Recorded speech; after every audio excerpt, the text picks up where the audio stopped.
Dobro jutro svima da poželim, za sve vas koji ste već prisutni i za sve vas koji ćete možda prvi put čuti moj glas. Danas je 148. dan dnevnika koji sam otvorila na godinu dana. Ovo nije dnevnik samo.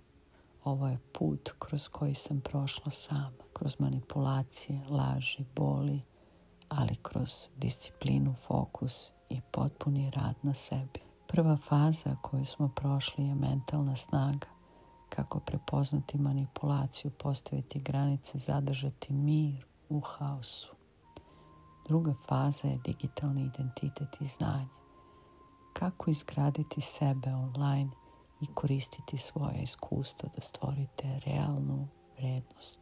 I treća faza je finansijska faza. Kako svoja dela i veštine pretvoriti u prihod i život koji vi birate, a ne možda koji vam trenutno drugi nameću. Ovo je za one koji žele istinu iza fasade, da uče iz realnog života, ne iz tuđih iluzija i manipulacije. Za one koji žele znanje i da to znanje pretvore u mir, harmoniju i balans kroz finansijsku stabilnost.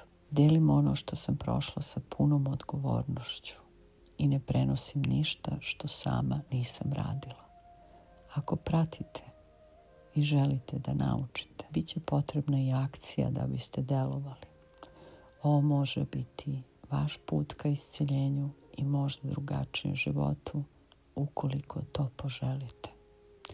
Svaki negativan komentar koji nema konstruktivnu razmjenu mišljenja sa rešenjem ja blokiram. Manipulatori i lažovi koji su deo naših života uopšte ne trebaju da mi skreću pažnju.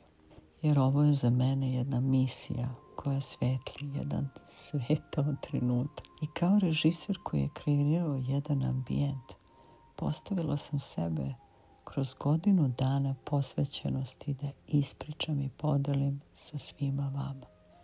I da pokažem kroz demonstraciju da ako želite da uvidite svetlost i prođete kroz svoj tunel, ovo može biti izbor za vaš put. Nebitno je koliko godina imate. Nadam se da sam krenula pravim putem, a vidjet ćemo kako će se završiti. Dobro jutro svima.